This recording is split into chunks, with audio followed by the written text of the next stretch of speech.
राहत्यातील कातनाल्यावर होणार जापनीज टेक्नॉलॉजीतून अप्पर ग्राउंड बाजारतळ. डॉक्टर सुजय विखे पाटील. जागतिक दर्जाचे बाजारतळ साकारणार राहत्यात.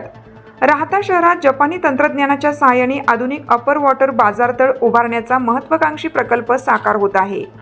सुमारे 7 कोटी रुपये खर्चून आणि हायटेक बाजारतळ उभारला जाणार असून असा प्रयोग महाराष्ट्रात प्रथमच होत असल्याची माहिती भाजपचे प्रदेश उपाध्यक्ष डॉक्टर सुजय विखे पाटील यांनी दिली. राहत्यातील आठवडी बाजाराचा प्रश्न गेल्या कित्येक वर्षापासून चर्चेत होता. हा बाजार वीरभद्र मंदिरासमोरील मैदानात भरत असल्याने परिसरातील शॉपिंग कॉम्प्लेक्समधील व्यापाऱ्यांना मोठ्या त्रासाला सामोरे जावे लागत होते. शिवाय हे मैदान बाजारासाठी कमी पडत असल्याने शेतकरी व व्यापारी नगर मनमाड महामार्ग व साकुरी रस्त्याच्या कडेला बसत होते. त्यामुळे अनेकदा वाहतूक कोंडीची समस्याही निर्माण होत होती. ही समस्या सोडवण्यासाठी भाजपचे प्रदेश उपाध्यक्ष डॉक्टर सुजय विखे पाटील यांनी पुढाकार घेतलाय.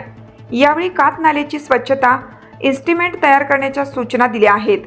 कातनाल्यावर झालेल्या अतिक्रमणधारकांना नोटिसा देऊन कातनाला मोकळा करण्याचे काम तातडीने हाती घेण्यात येणार आहे. गुरुवारी डॉक्टर सुजय विखे पाटील यांनी नगरपालिकेच्या पदाधिकाऱ्यांसह स्वतः कातनाल्यात उतरत पाहणी केली. कातनाल्याला अंडरग्राऊंड केल्यास त्यावर बाजारतळ विकसित करता येईल असा मानस त्यांनी बोलून दाखवला. कातनाल्यातील दुर्गंधीबाबतही त्यांनी नाराजी व्यक्त केली. मटन मार्केटमधून निर्माण होणाऱ्या कचऱ्याची योग्य विल्हेवाट लावण्यासाठी इन्सिनेटर बसवण्याची योजना करण्यात आली आहे. या यंत्राद्वारे मटन मार्केटमधील जैविक कचरा जाळून नष्ट केला जाणार असल्यामुळे तो नाल्यात किंवा परिसरात साचणार नाही. त्यामुळे कचऱ्यामुळे होणारे पाणी प्रदूषित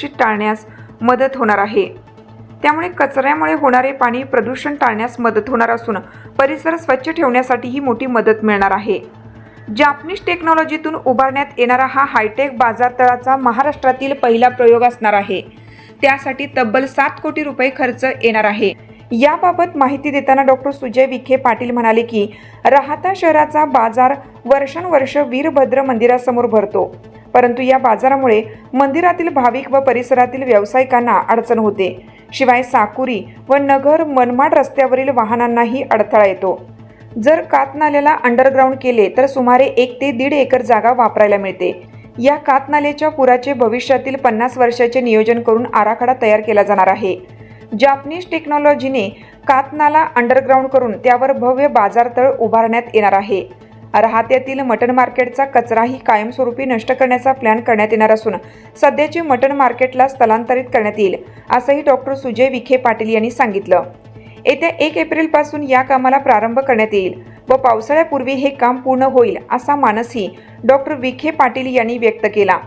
यावेळी राहता नगरपालिकेचे नगराध्यक्ष डॉक्टर स्वाधीन गाडेकर व इतर नगरसेवक तसेच नगरपालिकेचे अधिकारी उपस्थित होते.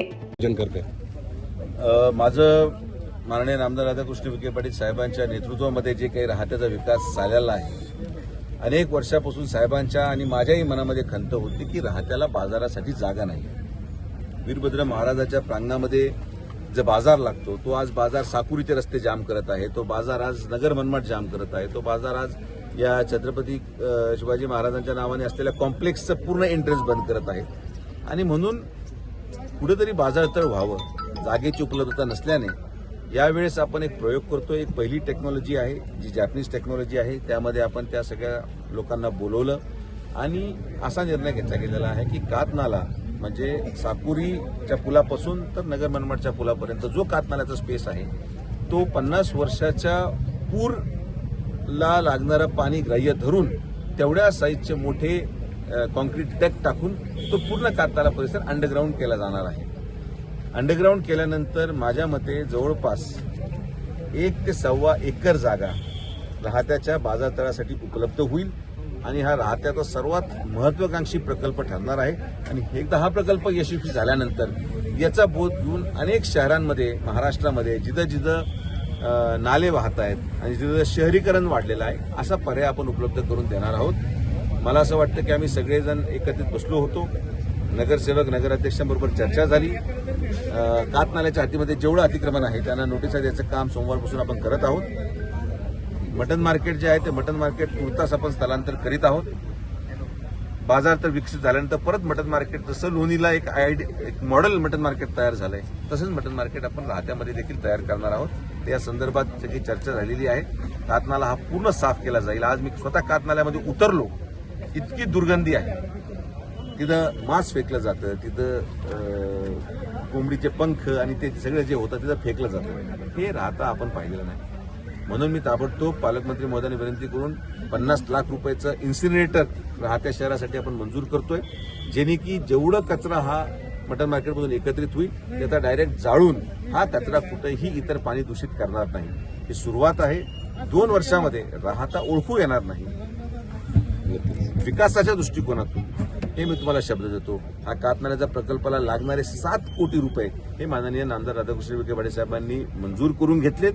याचं काम आपण माझ्या मते 1 एप्रिलपासून सुरुवात करत आहोत आणि 1 एप्रिलला सुरुवात केल्यानंतर पावसाळ्याच्या आत ते बाजारतळ विकास झाल्यावर ना वीरभद्र महाराजांच्या समोर बाजार लागेल, ना साकुरीच्या रस्त्यांवर बाजार लागेल, ना छत्रपती शिवाजी महाराजांच्या कॉम्प्लेक्स समोर बाजार लागेल. बाजारतळ एकच, ते राहत्याचं बाजारतळ.